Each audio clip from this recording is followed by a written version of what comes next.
ছাড়িতে হইবে, সাদের এই দেহ মাটিতে খাইবে, রঙিন এই পৃথিবী ছাড়িতে হইবে, সাদের এই দেহ মাটিতে খাইবে, শূন্য হবে জিন্দেগানি। কার লাগিয়া এত মায়া, এত চোখের পানি রে মন, কার লাগিয়া এত মায়া, এত চোখের পানি।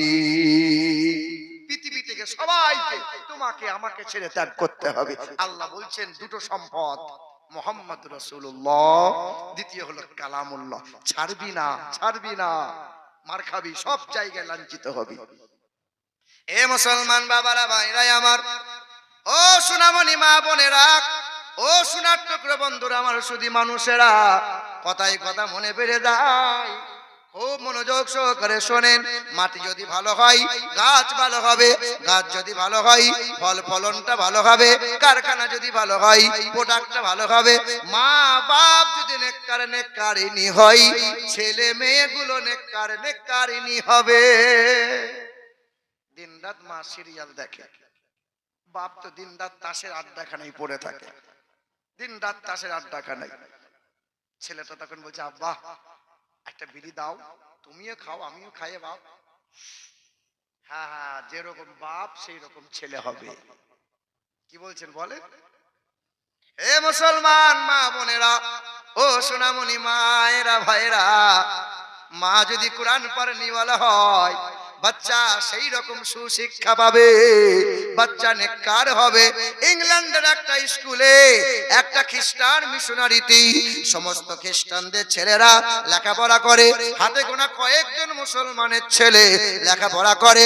হ্যাঁ, স্কুলের মাস্টার জিজ্ঞাসা করছিল, খোকা বড় হয়ে কি হবে? স্যার মাস্টার হব। তুমি বড় হয়ে কি হবে? ডাক্তার হব। তুমি বড় হয়ে কি হবে? এসডিও হব। তুমি বড় হয়ে কি হবে? এমএলএ এমপি হব। কিন্তু মুসলমানের ছেলে 11 বছর বয়স, ওই নাবালক ছেলেটাকে জিজ্ঞাসা করলো, খোকা বড় হয়ে কি হবে? বলে, স্যার বড় হয়ে ডাক্তার হব না, মাস্টার হব না, বড় হয়ে আমি একজন সাহাবী হতে চাই। কি হতে চাই? সাহাবী হতে চাই। তা খ্রিস্টান জিজ্ঞাসা করছে, সাহাবী আবার কোন ডিগ্রি? বলে, আমার আব্বু জানে। বলে, চলো। ছেলেকে সঙ্গে নিয়ে তার বাড়িতে গেছে। বাপকে জিজ্ঞাসা করছে, আপনার ছেলের বড় মেধা, কিন্তু আজব একটা উত্তর পেলাম, আপনার 11 বছরের ছেলে বলছে বড় হয়ে সাহাবী হব। তো বাপ ঝরঝর করে কাঁদছে আর বলছে, আমার আর কিছু চাই না, আমার ছেলে মাস্টার ডাক্তার হোক, প্রফেসর হোক, না না আমি চাই না, আমার ছেলে সাহাবী হবে। তবে সাহাবীর দরজা তো বন্ধ হয়ে গেছে। সাহাবী হলো তারা নবীকে দেখেছে ইমানি হালতে, যারা সাহাবী হলো তারা জান্নাতি সুসংবাদ পেয়েছে, যারা সাহাবী হলো তারা আকাশের উজ্জ্বল নক্ষত্র নেই, যারা ওয়াসাবিকুনাল আউয়ালুন মিনাল মুহাজিরিন ওয়াল আনসার রাদিয়াল্লাহু আনহুম রাদু আন ওয়া আদ্দালাহুম জান্নাতিন তাজরি তাহতাহাল আনহার। সাহাবা হলো তারা। আমার ছেলে তো সাহাবা হতে পারবে না, কিন্তু মনটা তো সাহাবা হবার আগ্রহ, মনটা কত নিষ্পাপ। জি মুসলমান বাবারা, ভাইরা আমার, সবার জানা কথা অনেকবার বলেছি রে বাপ, ওই যে কোরআনের সাথে বেয়াদবি করেছিল, উত্তর ভারতের মথুরার বৃন্দাবনে বিখ্যাত মন্দির, 300 বিঘা জমির মধ্যখানে দাঁড় করানো, ওই মন্দিরের নাম ছিল দেবাসের মন্দির। ওই মন্দিরে বামুনটা ডক্টর শিবশক্তি সরোজি কোরআনকে উঁচু করে ধরে কোরআনকে ছিঁড়েছিল। আল্লাহ বলছে, ছেড় বেয়াদবি কর, একদিন এই কোরআন তোকে বুকে নিয়ে কালেমা পড়ে নিতে হবে। ওই বামুনটা বেয়াদবি করেছিল, হাজার হাজার হিন্দু সমাজের মানুষেরা তাকে ভগবান বলে মেনেছিল। তার নাম হলো ডক্টর শিবশক্তি সরোজি। অক্সফোর্ড বিশ্ববিদ্যালয় থেকে 12টা ভাষা এমএ করেছিলেন তিনি। বাবার নাম ছিল মহান্তং প্রীতং দাস দাস, মায়ের নাম ছিল ভানুমতি কর, বিবির নাম ছিল শ্রদ্ধা দেবী, একমাত্র কন্যা, কন্যার নাম ছিল ওয়াসপরা। সবাই মুসলিম বিরোধী ছিল, কট্টরপন্থী ছিল। কোরআনকে যখন ছিঁড়ে দিল, ওই মানুষটা দিল্লির বিমানবন্দরে দাঁড়িয়েছিল। হঠাৎ করে একদল মানুষকে দেখতে পেল যে বিমান থেকে নামছে, তারা ছুটে গিয়ে জিজ্ঞাসা করছে, বাবা আপনারা কারা? বলে আমরা মক্কা মদিনা থেকে এলাম, হজ পালন করে এসেছি। বলে আপনাদের হাতে পানির জার দেখতে পাওয়া যায়? বলে হ্যাঁ হ্যাঁ, আমরা মক্কা থেকে পানি নিয়ে আসছি। বলে এই দেশে কি পানি নাই? বলে এই পানি সেই পানি নয়, এ পানি হলো জমজমের পানি। এ পানি জমজমের পানি পান করেছেন আপনারা? পান করেছেন আপনারা? শোনেন, দয়ার নবী আমার বলেন, যদি কখনো জমজমের পানি পাও, যত্ন করে রেখে দাও।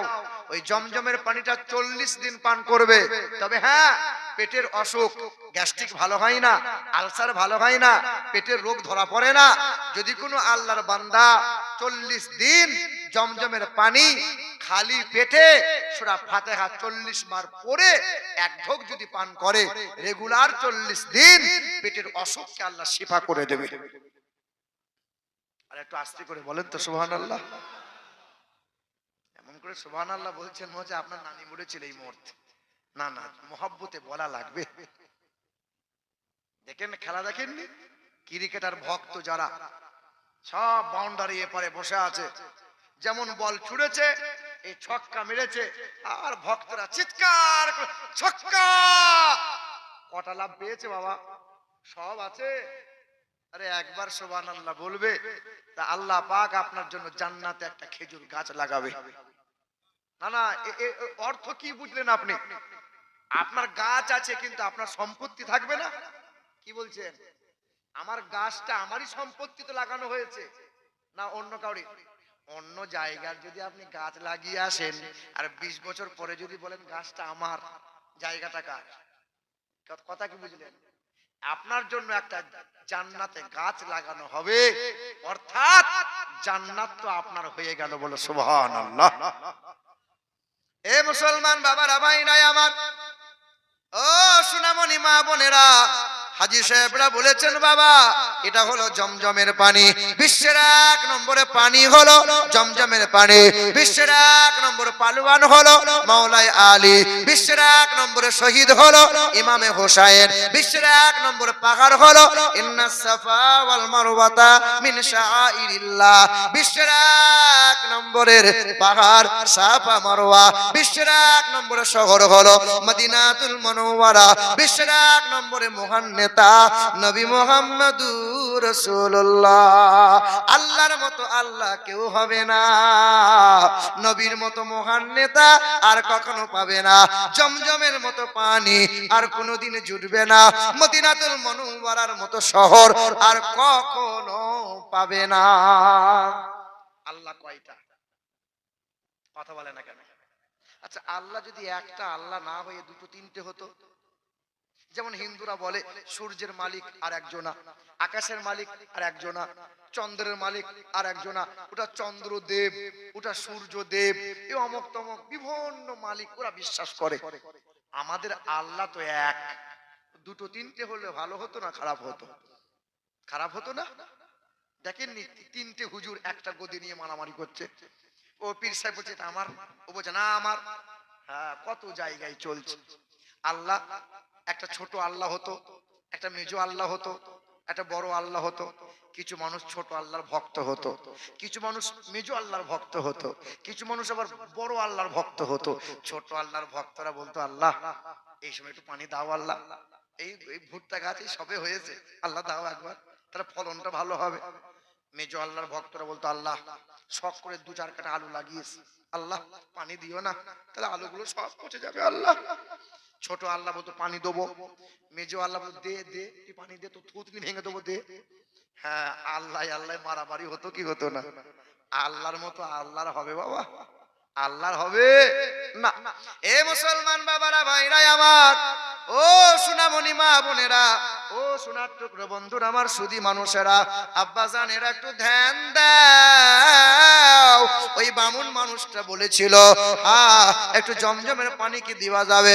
মুসলমান হাজী সাহেব জমজমের পানি দিলেন, বিখ্যাত ল্যাবে গেলেন, পরীক্ষা করলেন। পরীক্ষা করার পরে টনক নড়ে গেল, চিন্তা উদয় হয়ে গেল, দিল্লির চাঁদনি চকে চলে গেল। কোরআন বাংলা অনুবাদ, ইংরেজি ভাষার অনুবাদ কোরআনটা নিল। ইংরেজি ভাষার অনুবাদটা নেওয়ার পর ওই মানুষটা কোরআন পড়া শুরু করলো।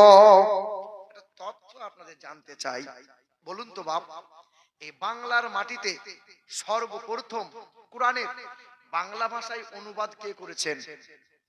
কে বলতে পারবেন? জানা আছে কারো? এই বাংলার জমিনে ভারত পাকিস্তান বাংলাদেশ যখন এক ছিল, সেই সময় এই বাংলার অনুবাদ সর্বপ্রথম কোরআনের অনুবাদ কে করেছেন? কেউ বলতে পারবেন? বলুন না।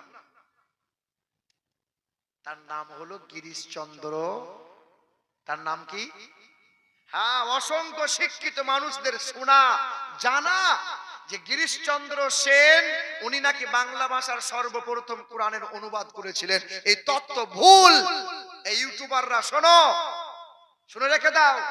বাংলা ভাষার সর্বপ্রথম কোরআনের অনুবাদ, আংশিক অনুবাদ করেছিলেন মাওলানা আমিরউদ্দিন বসুনিয়া। জি, 1808 সালে কিছু কোরআনের আয়াত অনুবাদ করলেন। তবে গিরিশচন্দ্র সেনের জন্ম হয়েছিল 1835 সালে, আর 1836 সালে মাওলানা নঈমুদ্দিন তিনি কোরআনের পূর্ণাঙ্গ অনুবাদ করেছিলেন। বলো সুবহানাল্লাহ। জি, এই তথ্য অনেকেরই জানা যে গিরিশচন্দ্র সেন নাকি কোরআনের অনুবাদ করেছিল। না না, গিরিশচন্দ্র সেন 1886 সালে কোরআনের প্রকাশক ছিলেন, প্রকাশ করেছিলেন। তিনি অনুবাদক নয়, প্রকাশক ছিলেন। জি, মুসলমান বাবারা, ভাইরা আমার, ও সোনামণি মা বোনেরা, ধ্যান দাও। ওই বামুন মানুষটা কোরআন পড়তে লাগলো। 1 মাস কোরআন পড়ে, 2 মাস কোরআন পড়ে, 1 বছর কোরআন পড়ে। ওই মানুষটা একদিন কোরআন ছিঁড়েছিল, কোরআনের সঙ্গে বিয়াদবি করেছিল। আল্লাহ পাকে দয়া হয়ে গেল, মন্দিরে কোরআন নিয়ে দাঁড়িয়েছিল। জি হ্যাঁ, ওই মানুষটা হাজার জনতার সামনে উচ্চ স্বরে বলেছিল, অষ্টগুণ পুরসং দীপজন্তি কৌলংচ দমাসতংচ বহুভাষিতাচ প্রজ্ঞাচ প্রক্রমচ জাদানং যতা শক্তি কৃতজ্ঞতা চ আলা ইলহা করতি পাপম ইল্লু ইলহা পরম পদম জন্ম বৈকুণ্ঠ পরবাপ ইনতীত জপি নামে মুহাম্মাদাং ইথং কৌলগত প্রায় জনি সুপর ধর্মনি ধর্মত্তনাই সাতেন ভাগবান বতরিষ্যতি। মানব জাতির কল্যাণ কর্তা হয়ে আসবেন তিনি, অষ্টগুণে গুণান্বিত হবেন, যিনি জীবনে কোনোদিন মিথ্যা বলবেন না, আমানতের খেয়ানত করবেন না, লজ্জাশীল ব্যক্তি হবেন, জি মিষ্টভাষী হবেন, অল্পভাষী হবেন, মানব জাতির মুক্তির দূত হবেন, কালো মানুষদের মুক্তির সূর্য হবেন, নারী স্বাধীনতার অগ্রদূত হবেন। তিনি বিশ্বের মহান নেতা। কোরআন বুকে নিয়ে উচ্চ স্বরে পড়েছিল কালেমা লা ইলাহা ইল্লাল্লাহু মুহাম্মাদুর রাসূলুল্লাহ। হিন্দু সমাজের মানুষেরা যাকে একদিন ভগবান বলে সম্মান করেছিল, আজকে তারা লাঠি, জুতো, ঢিল, পাথর যার হাতে যেমন ছিল মেরেছিল। কেন? কলেমা পড়েছে বলে। মন্দির থেকে বার করে দিল, রক্তমাখা চেহারা নিয়ে দরজার সামনে দাঁড়িয়ে আছে। ছুটে এসে বাবা বলছে, খোকা ডক্টরেট করালাম, 12টা ভাষায় MA করালাম, রক্তমাখা চেহারা নিয়ে কোরআন বুকে নিয়ে দাঁড়ালে কেন? বলে বাবা কালেমা পড়লে রক্ত একটু ঝরতে হয়। বলে কেন? বলে বাবা সামান্য রক্ত ঝরেছে। নবীর সাহাবা ছিল, তারা জীবন দিয়ে নবীর মোহাব্বতকে জিন্দা করে গেছে। বলুন তো বাপ, ইসলামে সর্বপ্রথমে নবীজির মোহাব্বতে নিজের জীবন দিয়েছিলেন ওই ব্যক্তিটার নাম কি? কারো জানা আছে? ইসলামে নবীজির মোহাব্বতে সর্বপ্রথমে নিজের জীবন দিয়েছিলেন যিনি, ওই ব্যক্তিটার নাম জানা আছে কারো? কারো জানা আছে? কি নাম? হযরতে সুমাইয়া রাদিয়াল্লাহু তাআলা আনহা। কি নাম? হযরতে সুমাইয়া রাদিয়াল্লাহু তাআলা আনহা। এই দেখেন, মহিলা ছিলেন তিনি। মা সুমাইয়া কালেমা পড়েছিলেন, তাই তো বেঈমানরা সুলতানের এখনি আমার গায়ের বদরালি সুদের টাকায় ধনী, আর সাদা চুলে কালি লাগাই শয়তানের এখনি, নামাজ রোজার ধারে ধারে না মাথায় রাখে টুপি, আর আজও আমার হয়নি জানা মানুষ কত রূপী। জুম্মাবারের মুসল্লি সে সামনে গিয়ে বসে, সারা রমজান মাস দেখবে রোজা রাখে না। ঈদের দিনে একদম মৌলভী সাহেবের গায়ে গা লাগিয়ে বসে, মনে হচ্ছে গোটা রোজার মাস রোজা সব ওরে গেছে। কি বলছেন বলে? দেখবেন এরকম লোক আছে, যারা মিলাদ জলসা শুনে তারা তাবারুক পায় না, আর যে মাল কটা বাইরে ঘুরে বেড়ায় তারা হ্যাঁ মাল আগে পেয়ে যায়। পাই কি পাই না? যে গোটা রমজান মাসে রোজা রাখে না সে সামনে কাতার, আর যে রোজা রাখে সে পিছনে বসে। হ্যাঁ, জুম্মা বারের মুসল্লি সে সামনে গিয়ে বসে, আরে তসবিহ হাতে মনে মনে টাকার হিসেব কষে। আমার গাঁয়ের বদর আলী সুদের টাকায় ধনী, আর সাদা চুলে কালি লাগাই শয়তানের খনি। এ মুসলমান বাবারা ভাইরাই আমার, ও সোনার টুকরা বন্ধুরা আমার, শুধু মানুষেরা, আল্লাহ পাক রব্বুল আলামিন জানিয়ে দিলেন, এ দুনিয়ার মানুষেরা কল্যাণ ও কামিয়াবি যদি লাভ করতে চাও, সব জায়গায় যদি ইজ্জত ওয়ালা হতে চাও, আমি আল্লাহ পাকের ঘোষণা, মা আতাকুমুর রাসূল ফাকুযুহু ওয়া মা নাহাকুম আনহু ফান্তাহু। নবীর তাবেদারি করো, নবীর ইত্তেবা করো, নবীর গোলামি করো, নবীর অনুসরণ করো, কারণ আমি আল্লাহ পাক নবীকে সব দিক দিয়ে সুন্দর বানাইছি, আলা বানাইছি, আজিম করে বানাইছি। কোরআনেতে পারা নম্বর 29, সূরার নাম সূরা কালাম, পৃষ্ঠা নম্বর 3, আয়াত নম্বর 4, লাইন নম্বর 14। আল্লাহ পাক জগতের মানুষকে জানিয়ে দিল, ওয়া ইন্নাকা লাআলা খুলুকিন আযীম।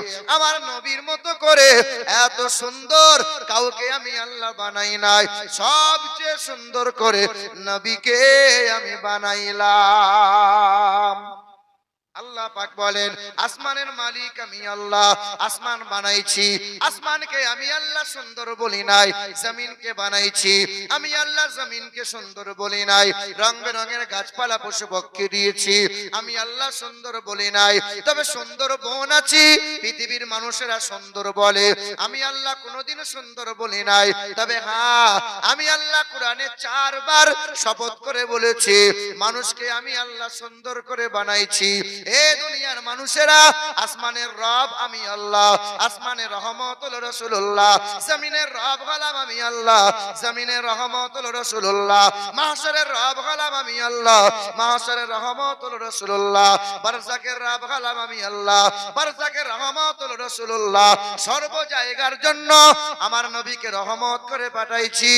এ দুনিয়ার মানুষেরা, তোমাদেরকে সুন্দর করে পাঠাইলাম, সুন্দর যদি হতে চাও সর্বদিক দিয়ে যারে আমি আল্লাহ সুন্দর বানাইলাম, নবী মুহাম্মদুর রাসূলুল্লাহর তাবেদারি করে নাও। সবচেয়ে সুন্দর নবী মুহাম্মদ সাল্লাল্লাহু। এ মুসলমান বাবারা ভাইরা আমার, হিন্দুদের বেদে লিখা আছে এমন কথা, আম সন্তা সরতি শতপতি মার মেঘে সুন্দরম মঙ্গলম নরসংস ইন্দ্রজোন উপস্রোত নামে নরসংস ভবিষ্যতে। পৃথিবীর জমিনে জগৎগুরু বিশ্বের মহান নেতা নবী মুহাম্মদুর রাসূলুল্লাহ, নবীর মতো করে আমার আল্লাহ কাউকে সুন্দর করে বানাই নাই। বেদে কেমন লেখা আছে জানো? আম সন্তা সরতি শতপতি, তিনি হবেন সত্যপ্রিয়, তিনি হবেন সত্যবাদী, মানব জাতির কল্যাণকর্তা, তার চেহারা যেন চাঁদি দিয়ে মোড়ানো হবে। আম্মা জান আয়েশা বলেন, জুলাইখার বান্ধবীরা, দয়ার নবী জুলাইখার বান্ধবীরা ইউসুফ নবীকে দেখার পরে আঙ্গুলগুলো কেটে ফেলেছিল।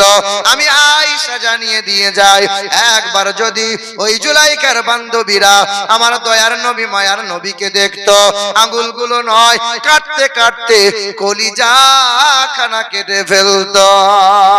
বেদেও লেখা আছে, ইতং কৌলগত অততে সাং ভবিষ্যতে মানাংশে বেশাদানিব ইন্দ্রজোনা উপস্রোত নামেনা সংসা ভবিষ্যতে। তিনার চেহারা দিয়ে সুগন্ধ বার হবে, ওই সুগন্ধের সৌরভে দেশের মানুষের মন পবিত্র হবে। তিনি হবেন মানব জাতির মুক্তির দূত, তার নাম হবে না সংসা, বাংলায় করলে হবে প্রশংসিত, আরবিতে হবে মুহাম্মাদুর রাসূলুল্লাহ। এই পৃথিবী থেকে সর্বপ্রথম যিনি চাঁদে গিয়েছিলেন 1969 সালে জুলাই মাসের 20 তারিখে রাত্রি 11টার সময় যিনি চাঁদে পা রাখলেন ওর নাম হলো নীল আর্মস্ট্রং। চাঁদে যাওয়ার পর চাঁদ থেকে ফিরে এসে বিশ্বের মানুষকে 3টে তথ্য দিয়েছিলেন।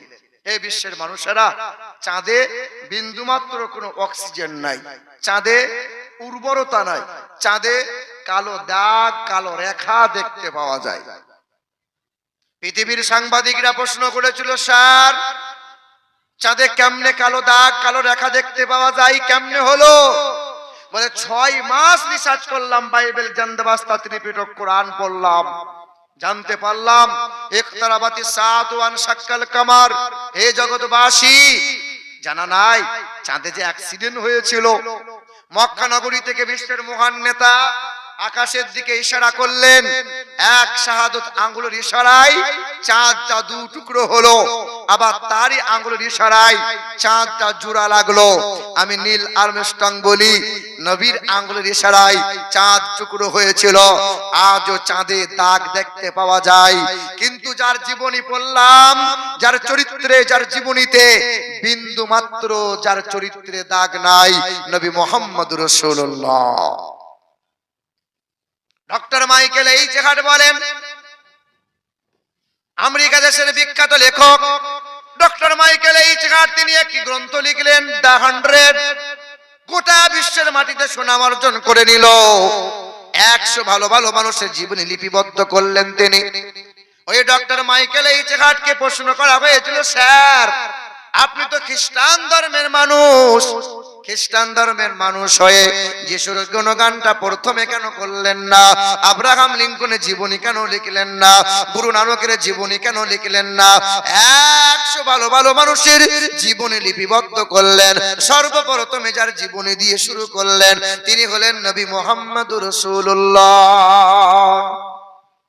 ওই ডক্টর মাইকেল এইচ হার্ট বলেছিলেন, পৃথিবীর জমিনে মানব জাতির মুক্তির দূত, মানবতার বন্ধু, বিশ্বের মহান নেতা, যিনি জীবনে কখনো কোনোদিন একটাও মিথ্যা কথা বলেন নাই, যীশু খ্রিস্ট নয়, আব্রাহাম লিঙ্কন নয়, গুরু নানক নয়, মহাবীর নয়, বালক ব্রহ্মচারী নয়, স্বামী বিবেকানন্দ নয়, গৌতম বুদ্ধ নয়, যিনি জীবনে মানব অথবা দানবের সঙ্গে কখনো জবান বা হাতের দ্বারাই দুর্ব্যবহার করেন নাই, পশু পক্ষীকে আঘাত দেন নাই, তিনার মতো এত সুন্দর মহামানব পৃথিবীর জমিনে 2টা পাবে না। তাই সুন্দর দিয়ে শুরু করলাম, মানুষ যাতে গোটা বইটা পরিপূর্ণ ভাবে পড়ে। বলে সুবহানাল্লাহ। নবীজির মতো সুন্দর আর কেউ হতে পারে না। এ বাবাজিরা, ভাইরা আমার, ও মা বোনেরা, শুনে রেখে দেবেন, পৃথিবীর জমিনে সর্বদিক দিয়ে আলা ও আজিম করে যারা বানাইলেন নবী মুহাম্মদুর রাসূলুল্লাহ সাল্লাল্লাহু তাআলা আলাইহি ওয়াসাল্লাম। আব্বা জানেরা, ভাই জানেরা, ও মা বোনেরা, ওই নবীকে আমার আল্লাহ পাক সবচেয়ে বেশি মোহাব্বত করে দেখালেন। দেখেন, দয়ার নবী আমার যখন তিনি ওই মসজিদুল আকসার দিকে মুখ করে নামাজ পড়ছিলেন, বারবার নবী আমার চেহারা ঘুরিয়ে নেয়। কাবা যদি আল্লাহ আমাদের জন্য কিবলা বানিয়ে দেয়, নবী মুখ করে নামাজ পড়ছেন, সাহাবায়ে কিরামরাও নামাজ পড়ছেন, মসজিদুল আকসা বাইতুল মুকাদ্দাসের দিকে নামাজ করেছেন, যে আকসা ইহুদিরা ইসরাইলরা আজকে দখল করে বসে আছে। এই ইহুদি সম্প্রদায় যারা, এরা বিশ্বাস করে যে উজাইর আলাইহিস সালাম আল্লাহর বেটা। ইহুদি সম্প্রদায় যারা, এরাই একদিন দাজ্জালের অনুসারী হবে। আর গোটা বিশ্বের মাটিতে এই ইহুদিরা একদিন গোটা বিশ্বটাকে পরিচালনা, এখনো তারাই করছে, ইহুদিরাই করছে।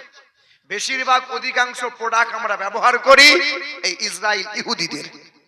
জি হ্যাঁ মুসলমান সোনার টুকরো বন্ধুরা আমার, তো আজকে যখন মসজিদুল আকসা ইহুদিরা দখল করেছে, আর দয়ার রসুল যখন বাইতুল মুকাদ্দাসের দিকে মুখ করে নামাজ আদায় করছিলেন, বারবার মুখটা কাবার দিকে করছেন। আল্লাহ যদি কাবাকে আমাদের জন্য কিবলা বানিয়ে দিতেন। আল্লাহ পাক বলছিলেন, জিবরাইল ফেরেশতা, জিবরাইল ফেরেশতা শুনে রেখে দাও, আমার হাবিবের কাছে জানিয়ে দাও, আদম নবী আলাইহিস সালাতু সালাম তিনি বলেছিলেন, আল্লাহ তুমি যাতে সন্তুষ্ট হও আমি তাহাই করতে রাজি আছি। নূহ নবী আলাইহিস সালাম বলেছিলেন, আল্লাহ তুমি যাতে সন্তুষ্ট হও আমি তাহাই করতে রাজি আছি। ইব্রাহিম নবী বলেছিলেন, আল্লাহ তুমি যাতে রাজি আছো আমি তাহাই করতে রাজি আছি। সব নবী পয়গম্বরেরা আল্লাহর সন্তুষ্ট চেয়েছিলেন, আর আল্লাহ বলেছিলেন, জিবরাইল জানিয়ে দাও আমার নবী যাতে সন্তুষ্ট, হাবিবের মোহাব্বতে আমি আল্লাহ তাই করতে রাজি আছি। আল্লাহ জানিয়ে দিলেন, কদ নারা তাকাল্লুবা ওয়াজহিকা ফিস সামা ফালানুওয়াল্লিয়ান্নাকা কিবলাতান তারদাহা ফাওয়াল্লি ওয়াজহাকা শাতরাল মাসজিদিল হারাম। ওগো নবী আপনার সন্তুষ্টির জন্য আমি আল্লাহ কাবাকে কিবলা বানিয়ে দিলাম। আল্লাহ বলেন, আমার নবীকে আমি সবচেয়ে বেশি মহব্বত করি। দুনিয়ার মানুষ কল্যাণ যদি পেতে চাও নবীকে মহব্বত করো। এ দুনিয়ার মানুষেরা আল্লাহ বলেন, উলিন কানা আবাউকুম ওয়া আবনাউকুম ওয়া ইখওয়ানুকুম ওয়া আজওয়াজুকুম ওয়া আশীরাতুকুম ওয়া আমওয়ালুন ইকতারাফতুমুহা ওয়া তিজারাতুন তাকশাউনা কাসাদাহা ওয়া মাসাকিনু তারদাউনাহা আহাব্বা ইলাইকুম মিনাল্লাহি ওয়া রাসূলিহি। এ দুনিয়ার মানুষেরা বাপ মাকে ভালোবাসো, ছেলে মেয়ের হক আদায় করো, ভাই বোনের হক আদায় করো, ব্যবসা করো, বিজনেস করো, চাষ করো, আবাদ করো, চাকরি বাকরি করো, বাড়ি গাড়ি করো। আমি আল্লাহ কোনোটাই মানা করি নাই, তবে আমি আল্লাহ পাক জানিয়ে দিয়েছি এই দুনিয়ার মানুষেরা বিবিকে মহব্বত করতে গিয়ে আমার নবীকে যেন ভুলে যাবে না, টাকা পয়সা রোজি রোজগার করতে গিয়ে আমার নবীকে যেন ভুলে যাবে না, চাকরি বাকরি ধন দৌলত বাড়াতে গিয়ে আমার নবীকে যেন ভুলে যাবে না। যখন আমার নবীকে ত্যাগ করে দিবি সব জায়গায় লাঞ্ছিত হবি, অপমানিত হবি। আমি আল্লাহ পাকের দুই ঘোষণা, এক হলো মুহাম্মাদুর রাসূলুল্লাহ আর দ্বিতীয় হলো কালামুল্লাহ। এই দুটো সম্পদ যেন কখনো কোনোদিন তোরা ত্যাগ করে দিবি না, কোনোদিন যেন ছেড়ে দিবি না।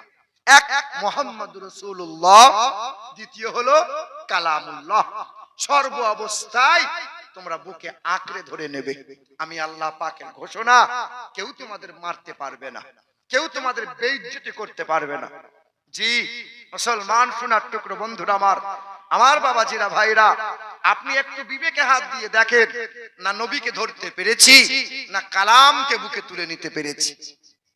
নাই। মুসলমান বাবারা, ভাইরা আমার, এই আমার মা বোনেরা, ওই আমেরিকা দেশের বিখ্যাত লেখিকা লরেন বুথ তার নাম, পৃথিবীর জমিনে এক নম্বর লেখিকা হবে বলে সুনাম অর্জন করবে বলে ওই লেখিকা কি করেছিল? সাংবাদিক সম্মেলনে দাঁড়িয়ে দিয়ে কোরআনকে বাম হাতে করে উঁচু করে তুলে বলেছিল, এই কোরআনের নাম নিশানা মুছে দেব, কোরআনের ভুল বার করব, মুসলমানদের পৃথিবী থেকে সরিয়ে দেব। আজ পর্যন্ত কেউ পেরেছে কোরআনের ভুল বার করতে? কেউ পেরেছে? যারা পণ্ডিত, যারা বামুন, যারা ব্রাহ্মণ, যারা বৈজ্ঞানিক, যে সমস্ত পণ্ডিত বুদ্ধিজীবীরা কোরআনের সাথে বেয়াদবি করতে চেয়েছিল, একদিন কোরআনের শীতল হাওয়া পেয়ে তারাই আবার কালেমা পড়ে কোরআন বুকে নিয়েছে। ইতিহাস, অহরহ ইতিহাস এইরকম সাক্ষ্য দেয়। এই বাবাজির আমার, এই মহিলাটা বলেছিল যে পৃথিবীর জমিনে মুসলমানদের নাম নিশানা মুছে দেবো। বাম হাতে করে বেহায়া ন্যাংটা মহিলা, ন্যাংটা পোশাক পরে কোরআনটা বাম হাতে করে তুলেছিল। সাংবাদিকরা দেশ বিদেশে প্রচার করেছিল। এই মহিলা 1 মাস 2 মাস নয়, 2 বছর কোরআন পড়েছিল। 2 বছর কোরআন পড়ার পর এই মহিলাটা বলেছিল, কোরআনটা 5 বার পড়লাম, কোরআনের ভুল পেলাম না, কিন্তু এই কোরআন 2 বছরে আমি 52 বার তেলাওয়াত করেছি, 52 বার আমি রিসার্চ করেছি। পৃথিবীতে অনেক গান আছে দেখবেন, একবার 10 বার 20 বার শোনা হয়, ধীরে ধীরে সেই গান পুরাতন হয়ে যায়। পৃথিবীতে অনেক কবিতা আছে, একবার 10 বার 20 বার শোনা হয়, পড়া হয়, ধীরে ধীরে পুরাতন হয়ে যায়। কত মুরব্বী বাপ 40 বছর ধরে নামাজ পড়ছে, একই সূরা, সুন্নত পড়ে তো সূরা ফাতিহা পড়ে, নফল পড়ে সূরা ফাতিহা পড়ে, ফরজ পড়ে সূরা ফাতিহা পড়ে, ইশরাকের নামাজ পড়ে সূরা ফাতিহা পড়ে, পড়ে কি পড়ে না? 40 বছর ধরে একই সূরা পড়ে, আবার ইমাম সাহেবের পিছনে ওই সূরাই শোনে, কোনদিন মনে হলো না সূরাটা পুরাতন হয়ে গেছে, একটু নতুন নতুন হলে ভালো হয়? কিন্তু না। মুসলমান বাবারা ভাইরা আমার, খ্রিস্টান ধর্মের মেয়েটা বলছে 2 বছরে 52 বার কোরআন তেলাওয়াত করলাম। আর তোমার ঘরের আমার ঘরের মা বোনদেরকে জিজ্ঞাসা করো, বছরে রমজান মাস না এলে কোরআন তারা ছুঁইবে না, আর নামাজের ধারে ধারে না ওজুর বাহানা দিয়ে, ওজুর বাহানা অজুহাত দিয়ে নামাজও তারা পড়বে না। জি, তবে এখানকার মা বোনরা তো অনেক ভালো, স্বামীর গায়ে তেল পায়ে তেল দেয়, স্বামীর সেবা টিবা করে, করে কি করে না বলেন? আমার শোনেন, আমি বছরে 2 বার 3 বার করে নানির গ্রাম যাই। ছোটবেলায় নানা নানি মারা গেছে, তো আত্মীয় স্বজন খালা আছে, মামিরা সব আছে। জি, দান সাদকা করার জন্য প্রতি বছরে 2 বার 3 বার যেতে হয়, আত্মীয়দের আগে দান করতে হয়। তো একদল মহিলা দাঁড়িয়ে আছে, জিজ্ঞাসা করছে মামি কোথায় গিয়েছিলে? বলে বাপ ব্যাংকে গিয়েছিলাম। কি ব্যাপার? বলে মাস শেষ লক্ষ্মী ভান্ডারের টাকা তুলতে গিয়েছিলাম, 1000 করে পাচ্ছি। আনো ভালো তো, 1000 করে পাচ্ছ? বলে বাপ ভালো তো বলছিস, আমি পাচ্ছি 1000, সালমার মা পাচ্ছে 1000, জরিনার মা পাচ্ছে 1000, কিন্তু কুদালের মা 2000 পাবে কেন? কুদালের মা 2000 পাবে কেন? এটা মমতার ভুল হচ্ছে না?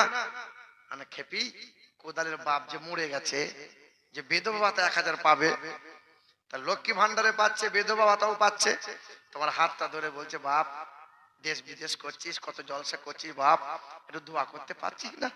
মানে কি দোয়া করব? বলে দোয়া করে দিয়ে যেন বুড়োটা মরে যায়, তাহলে আমিও 2000 করে পাবো। এ বাবাজির আমার, আল্লাহ আরো মাফ করো আল্লাহ, কত বড় কথা। এখানকার মা বোনরা তবু ভালো, যে স্বামীর কোন সময় অমঙ্গল কামনা করে, অমঙ্গল কামনা করে করে না। জি, আজ পর্যন্ত শুনেছেন যে কোন মহিলা হার্ট অ্যাটাক করে মরে গেল? শুনেছেন? চিকিৎসা বিজ্ঞান বলছে পৃথিবীর জমিনে 100-র মধ্যে 98টা পুরুষ মানুষ হার্ট অ্যাটাক করে মারা যায়। কেন? বলে মহিলারা এত পরিমাণে স্বামীকে পেরেশান করে, এত পরিমাণে মানসিক অত্যাচার করে, এই বেচারা অতি অল্প দিনে হার্ট অ্যাটাক করে কেল্লা ফতে। জি, এ মা বোনেরা, স্বামীর হায়াত যদি লম্বা চাও, স্বামীর সাথে দুর্ব্যবহার করো না। অনেক মহিলা হিজাব পরে, বোরখা পরে, আবার স্বামীকে তুই তুকারি করে, স্বামীকে ভাষা খারাপও করে, ওরে হিজাব সহ জাহান্নামে যাবে। জি মুসলমান আমার, বাবাজিরা ভাইরা আমার, এ সোনার টুকরো বন্ধুরা আমার, শুধু মানুষেরা, ওই মহিলা 2 বছরে 52 বার কোরআন তেলাওয়াত করেছিল, আর কোরআনটা বুকে নিয়েছিল, কালেমা পড়ে ইমানদার হয়েছিল, 5 ওয়াক্ত নামাজি হয়ে গেল, তাহাজ্জুদের নামাজ পড়তে লাগলো। মুসলমান সোনার টুকরো বন্ধুরা আমার, মহান মালিকের ঘোষণা, এ দুনিয়ার মানুষেরা কোরআনকে ছেড়ে দিবি না, কালো হও কিংবা ফর্সা, আরবি হও কিংবা বিহারি, বাঙালি হও কিংবা গুজরাটি, এই দলের হও কিংবা ওই দলের, যে কোনো দলমতের হও না কেন, কোরআন বুকে তুলে নাও। যখন কোরআনওয়ালা হয়ে যাবে, কোরআনটা বুকে আঁকড়ে ধরে নেবে, মালিকের দরবারে যখন চাইবে, আল্লাহর ফেরেশতারা বলবে আল্লাহ বুকে আছে তোমার কালাম, তুমি যেন ফিরিয়ে দিও না। কোরআন পড়নেওয়ালার দোয়া ফিরিয়ে দেয় না, কোরআন পড়নেওয়ালা রুজিতে আল্লাহ বরকত দেয়, কোরআন পড়নেওয়ালার জন্য বালা মুসিবতকে আল্লাহ দূর করে দেয়। যারা কোরআন পড়ে, শুধু মুসলমান নয়, এই দেশের মাটিতে হিন্দু বলো, খ্রিস্টান বলো, জৈন বলো, সাঁওতাল বলো, আদিবাসী বলো, দেখবে মাগরিব বাদ, নামাজ বাদ, কত শত হিন্দু ঘরের মা বোনেরা বাচ্চা কোলে নিয়ে মসজিদের সামনে দাঁড়িয়ে যায়। কেন দাঁড়ায় জানো? তাদের বিশ্বাস ধারণা বামুনের কাছে ওই ফুঁকে কাজ হবে না, কারণ যার বুকে কোরআন আছে সে ফুঁক দিলে নাকি বাচ্চার কল্যাণ হয়, সে যদি ফুঁক দেয় জল পড়াতে কাজ হয়, সে যদি ফুঁক দেয় তেল পড়াতে কাজ হয়। কারণ হলো কোরআন কোরআন কোরআন। আল্লাহ বলেন এক হলো মুহাম্মদুর রাসূলুল্লাহ, দ্বিতীয় হলো কালামুল্লাহ। ওয়াতাসিমু বিহাবলিল্লাহি জামিআও ওয়ালা তাফাররাকু। শক্ত করে ধরো, মজবুত করে ধরো। বুড়োরা কোরআন পড়ো, নওজওয়ানরা কোরআন পড়ো, ছোটরা কোরআন পড়ো, কালো ফর্সা কোরআন পড়ো, গরিব ধনী কোরআন পড়ো। যে দলের যে মতের হও না কেন, কোরআন যখন আঁকড়ে নেবে কেউ তোমাদের মারতে পারবে না। আর যখন তোমরা কোরআন ছেড়ে দেবে, দুনিয়ার সম্পদকে বেশি প্রয়োজন মনে করে নেবে, তখন তোমরা লাঞ্ছিত হবে, পদদলিত হবে। এটা মহান মালিকের ঘোষণা। জর্জ বার্নার্ড শ বলেছিলেন যে I believe if a man like the great scientist or prophet সাল্লাল্লাহু আলাইহি সাল্লাম, পৃথিবীর কোন মানুষ যদি কল্যাণ পেতে চায়, বিশ্বের মহাবৈজ্ঞানিক নবী মুহাম্মদ সাল্লাল্লাহু আলাইহি সাল্লামের মতো এত বড় মহাবৈজ্ঞানিক কেউ হবে না। ডক্টর হরপ্রসাদ শাস্ত্রী বলেছিলেন বিশ্বের মহান নেতা নবী মুহাম্মদ সাল্লাল্লাহু আলাইহি সাল্লাম। 1934 সালে কবিগুরু রবীন্দ্রনাথ ঠাকুর বলেছিলেন আমার জানা মতে সবচেয়ে মহান ব্যক্তি, ইসলাম ধর্মের গুরু, জগৎগুরু, কল্যাণকর্তা নবী মুহাম্মদ সাল্লাল্লাহু আলাইহি ওয়াসাল্লাম। আপনি দেখেন নবী মুহাম্মদ সাল্লাল্লাহু আলাইহি সাল্লাম যে বিশ্বের মহাবৈজ্ঞানিক, তখনকার সময়ে ল্যাব ছিল না, পরীক্ষা নিরীক্ষা করার কোনো যন্ত্র ছিল না। নবী 1450 বছর আগে বলছেন, এই পুরুষ মানুষ যারা টাকনুর ওপরে কাপড় পরিধান করবে তারা, পুরুষ মানুষ যারা টাকনুর ওপরে কাপড় পরিধান করবে তারা। কোনদিন মনে হলো না একবার হাফেজ সাহেব মৌলভী সাহেবকে জিজ্ঞাসা করি, নবী বারবার কেন বলছেন টাকনুর উপরে কাপড় পরো, কিন্তু মহিলারা টাকনু ঢাকা দিয়ে রাখো? পৃথিবীর বৈজ্ঞানিকরা সেলুট জানিয়ে বলছেন নবী মুহাম্মদ সাল্লাল্লাহু আলাইহি সাল্লাম 1450 বছর আগে তিনি শিখিয়েছেন, বলেছেন পুরুষ মানুষরা টাকনুর উপরে কাপড় পরিধান করবে। যদি কোনো মানুষ 24টা ঘন্টা সময়ের অধিকাংশ সময় এই গিরা টাকনু যদি ঢাকা দিয়ে রাখে, অতি অল্প দিনে জৈন শক্তি হারিয়ে ফেলবে। বলে পুরুষ মানুষ মাঠ ঘাটে যাবে, বাজারে যাবে, হ্যাঁ চাষ আবাদ করবে, পুরুষ মানুষ টাকনুর উপরে কাপড় পরিধান করবে। সূর্যের কিরণ যত বেশি পাবে, হরমোন আর জৈন শক্তি তত বেশি বেড়ে তার শরীরে উঠবে। কিন্তু মহিলাদের জন্য সূর্যের কিরণ লাগে না, মহিলারা মাঠঘাট করবে না, মহিলারা আজার বাজার করবে না, মহিলারা টাকনু ঢাকা দিয়ে রাখবে। সূর্যের কিরণ লাগে না, মহিলারা সোনা নামক ধাতু ব্যবহার করবে। যত সোনা ধাতু ব্যবহার করে, সোনা নামক ধাতুতে ওই সূর্যের কিরণে যে ভিটামিন পাওয়া যায়, ওই ভিটামিন তাদের দেহে পূর্ণ হয়ে যায়। বলো সুবহানাল্লাহ। মহিলারা হাত রঙিন করবে, পুরুষ মানুষের হাত রঙিন করা চলে না।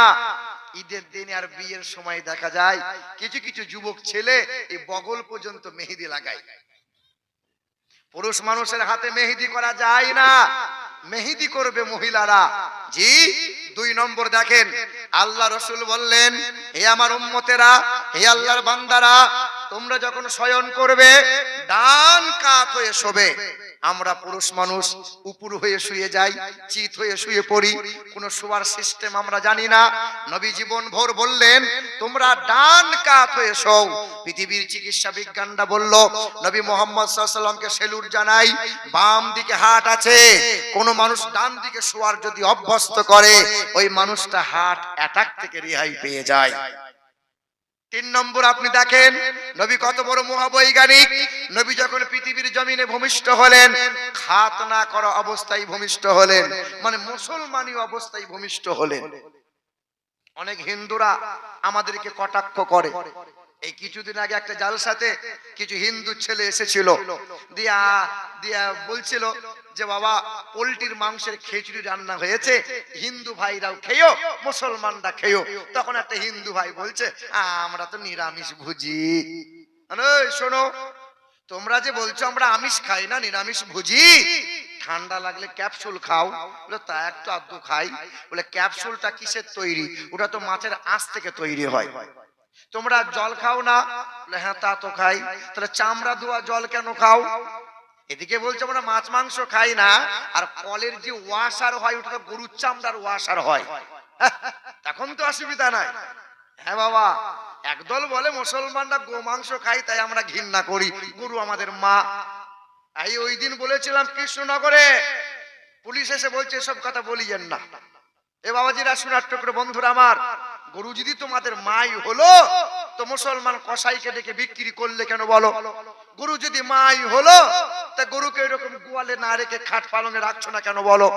গরু যদি মা হলো তা তার বাচ্চাকে দুধ পান করতে না দিয়ে গরুর মায়ের দুধটা কেন বিক্রি করলে বলো? গরু যদি মা হলো তা তার চামড়া দিয়ে জুতা হলো, বেল হলো, ব্যাগ হলো, কেন ব্যবহার করলে বলো? আরে মাকে তো মায়ের জায়গায় রাখো না। মুসলমানরা গোমাংস খাবে তাই আমরা ঘৃণা করি। সোনার টুকরো বন্ধুরা আমার, শুধু মানুষেরা, এগুলো আর কিছু নয়। কিছু রাজনীতিরা এসব উস্কানি দিয়েছে, মন্ত্র ঢুকিয়ে দিয়েছে, হিন্দু মুসলমান কর, কোন একটা ইস্যু নিয়ে দাঙ্গা লাগা, আমাদের লাভ হবে, পকেট গরম হবে। শিক্ষিত বাবাজিরা, ভাইরা আমার, আমার সোনার টুকরো বন্ধুরা, দয়ার নবী, মায়ার নবী আমার খাতনা করা অবস্থায় পৃথিবীতে এলেন। আমেরিকা দেশের বৈজ্ঞানিকরা 4 বছর রিসার্চ করলো। 4 বছর রিসার্চ করার পরে বলল, হে খ্রিস্টান ধর্মের পাদ্রীরা, তোমরা ছেলেদের খাতনা করে দাও। তো পাদ্রীরা জিজ্ঞাসা করলো কেন? বলে শিশুকালে যদি খাতনা করে দাও 4টে রোগ থেকে মুক্তি পাবে। বলে কেমনে? বলে নবী মুহাম্মদ সাল্লাল্লাহু আলাইহি সাল্লাম খাতনা করা অবস্থায় পৃথিবীতে এসেছেন, তার উম্মত যারা, অনুসারী যারা শিশুকালে